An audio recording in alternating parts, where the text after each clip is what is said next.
So we're kind of in the middle of the sermon that never ends. It's a little bit like a compost heap. Every week I throw a little bit more onto it and see what kind of alchemy arises.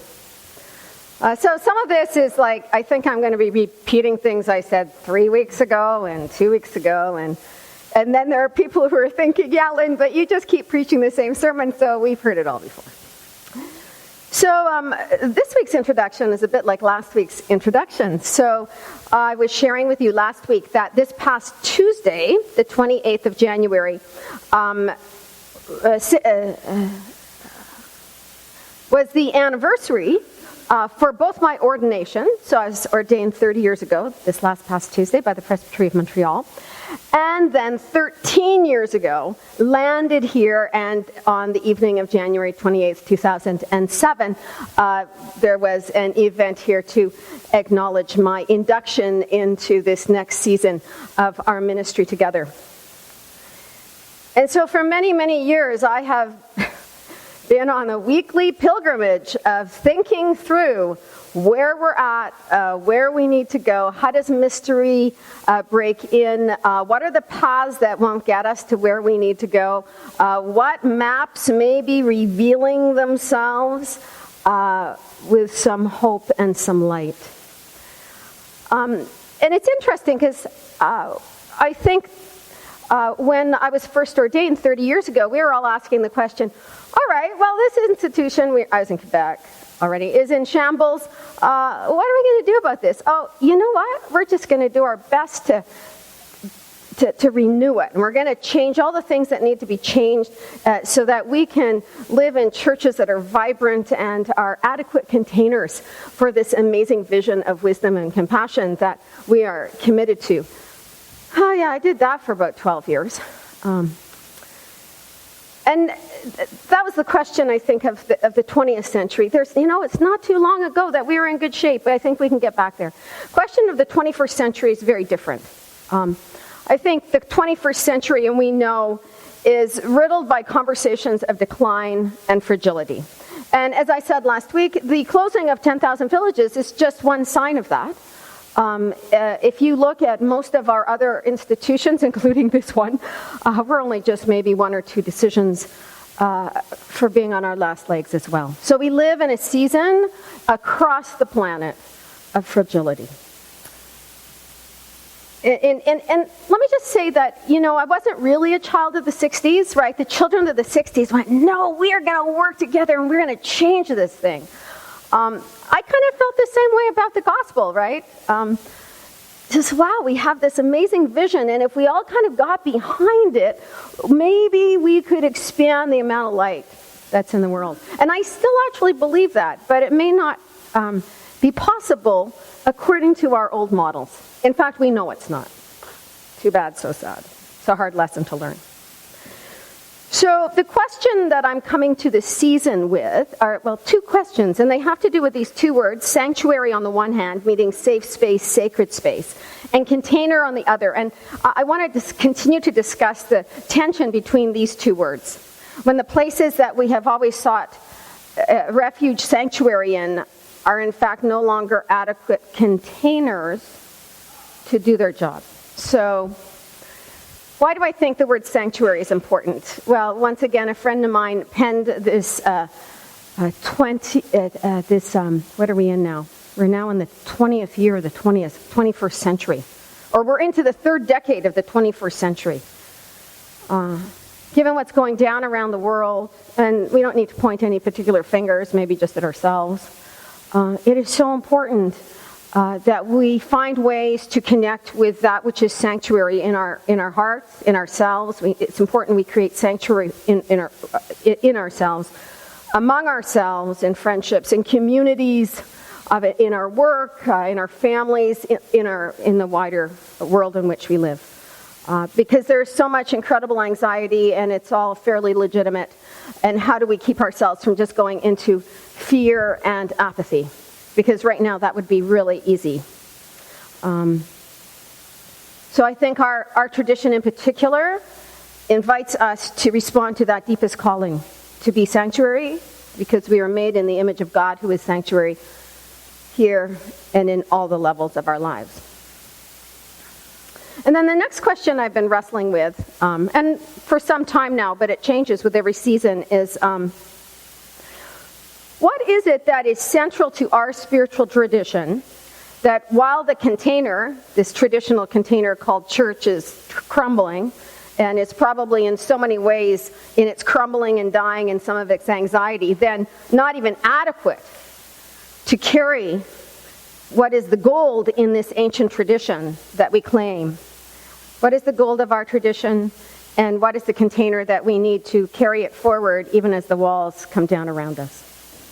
So I'm going to read a series of biblical passages that I think reveal to us this propensity on our part to want to kind of create containers for our experiences, and we've done that, right? And yet help us to recognize when we need to walk away from those containers if they are no longer serving us. And I'm hoping that moving through these biblical passages will kind of help you figure out where this may be happening in your own lives, in your friendships, in your households, at your work. So firstly, I'm going to read this passage from Mark. Dominic Crossan says that there are two kinds of stories in the Gospels. There are parables that Jesus tells, and then there are parables about Jesus. It's only us Westerners out of the Enlightenment that think everything has to be true or false. Like the ancients with their mystical tradition and their understanding of parable and poetry said, well, no, it didn't need to happen. Doesn't mean it wasn't true, right? So when we hear this passage, we go, did it happen? Did it not? It doesn't matter. Is it true? Does it say something really true about the human condition? 6 days later, Jesus took with him Peter and James and John and led them up a high mountain apart by themselves.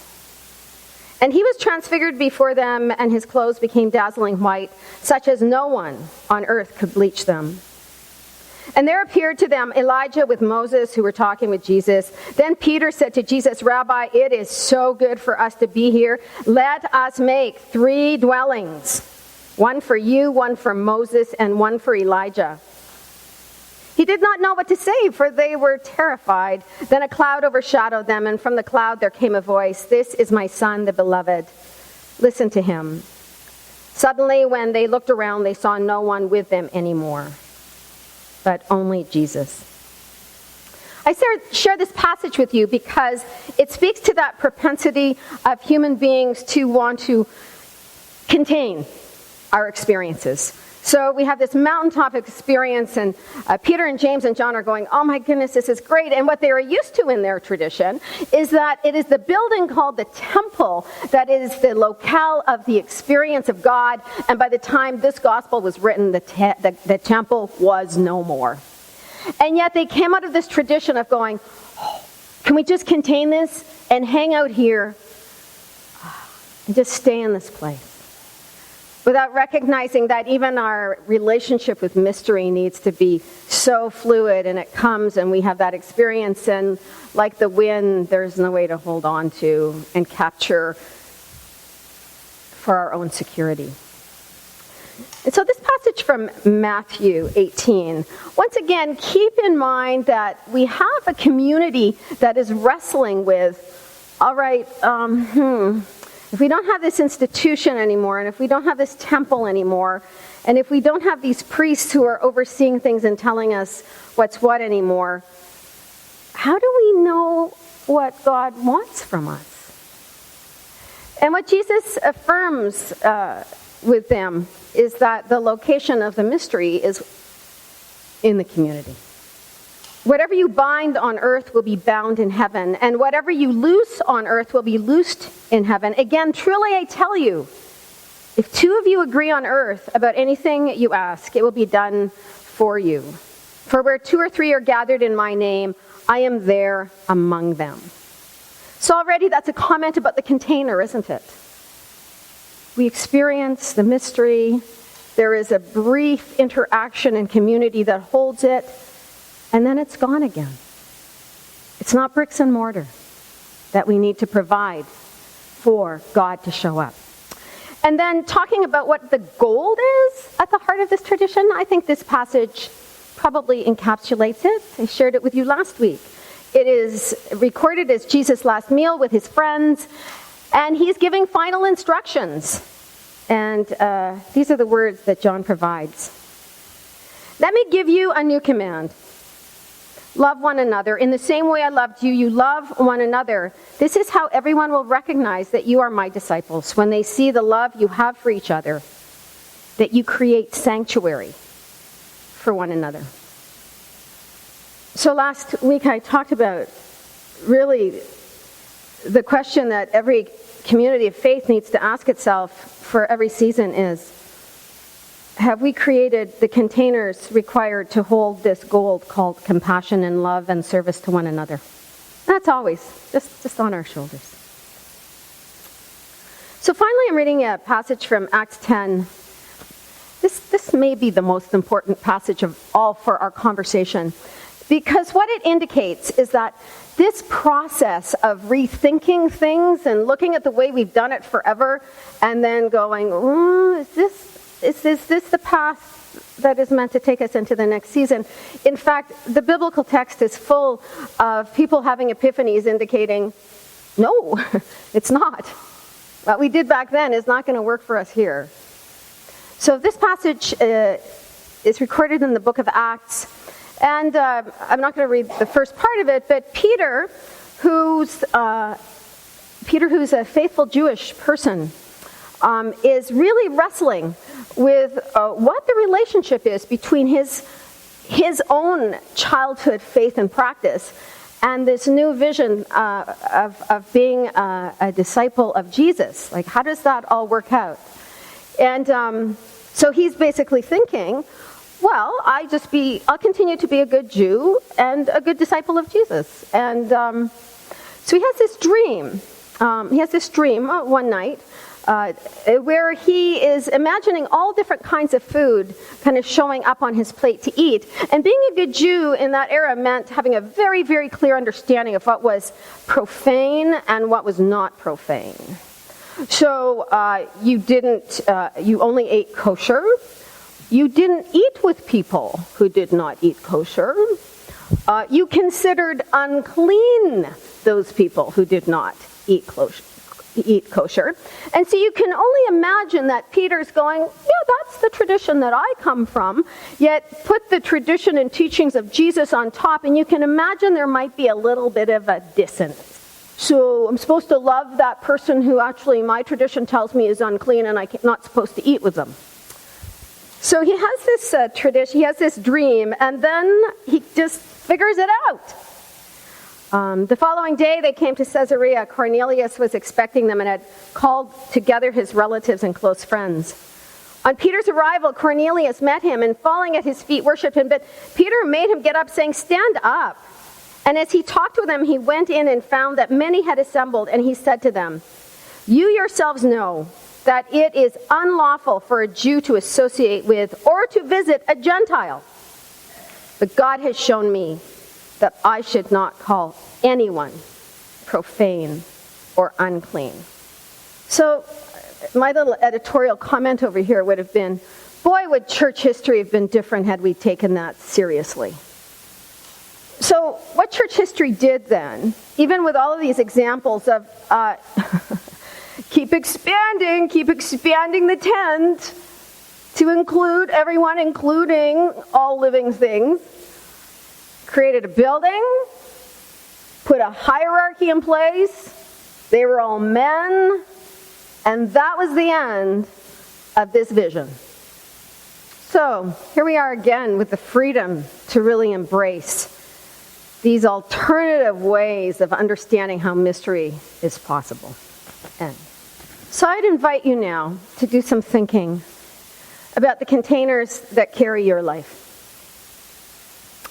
And then to do some thinking about whether or not they are in fact adequate to carry those things that are most dear for you. And for those of you who just joined the conversations, this is all a subtext of us having to look at our sanctuary and transform this building for the next season, seeking for it to be an adequate container as we continue to move into the 21st century. And the fact is that any container that we create for the purpose of giving ourselves stability, and I understand that, right? I understand Peter, James, and John, could we just hang out here a while because it just feels so great, and if we go down to the valley, there's going to be all these screaming needs. So we understand that. And containers that provide us with stability and shelter and protection, of course we need those things. But I think what we do at our peril is that we recognize that most containers probably have a season, or 2 or 3. And then we are left either at the end of a relationship, or the end of a marriage, or with a health scare, or the end of a job, or you fill in the blank, a crisis of identity, because the old containers are no longer adequate to take us into the next season. So the paradox is that as soon as human beings get a hold of anything, they want to make a fixture out of it, or an institution, or even needing to pull together all of these different scriptures and say, this is the book, that's the Word of God, that's it, that's all. Or else we decide that there's a whole body of hymns, and those hymns are going to be our container. And then what we try and do is either we try and manipulate our heart so it fits into the container that we've created for ourselves, or we try and manipulate the mystery so that the mystery kind of gets shoved into the containers that give us security. And when our containers, whether it is our lives or our marriages or our partnerships or our churches or our friendships, cease to carry that which is most essential, like love and peace and kindness and gentleness and justice and fun and tenderness, then it is an invitation to rethink what changes and transformations on our part need to happen. Yet having said that, we know that we are so resistant to that process, and so most often the impetus for this kind of change or transformation is pain and loss and trauma.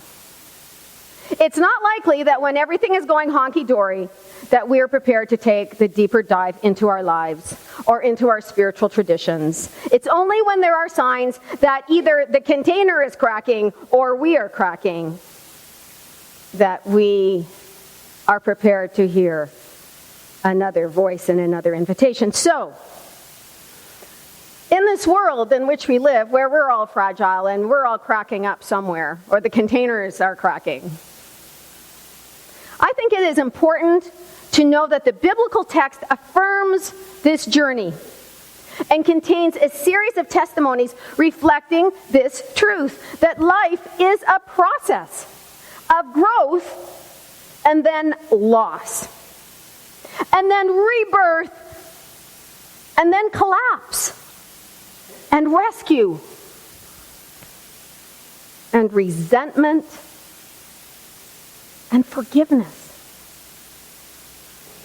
And if we try to hold on to that which has already collapsed, if we refuse to listen to the cries of our soul for a life more adequate to contain it, well, we then refuse God's gifts.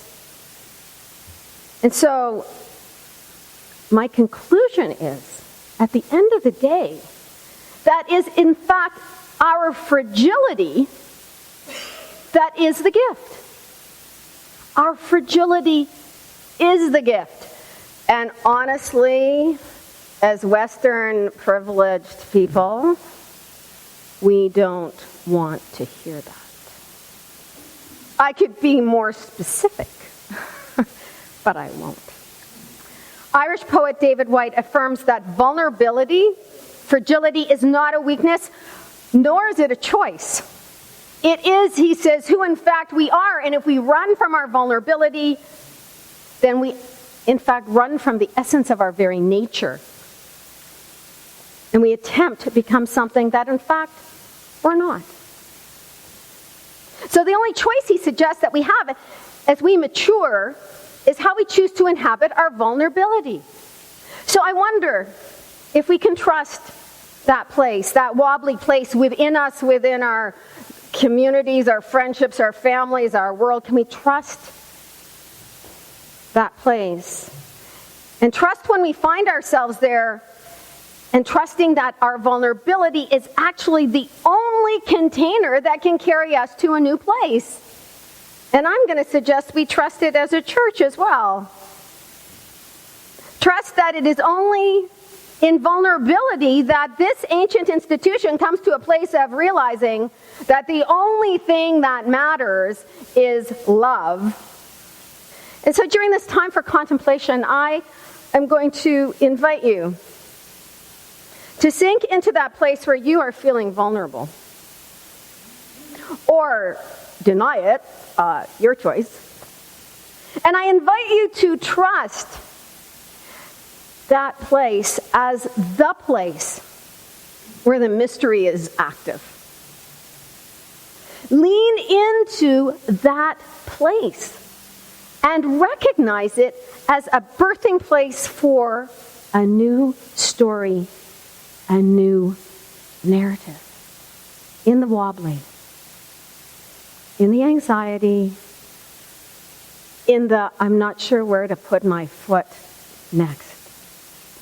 In that place is the place where spirit can move.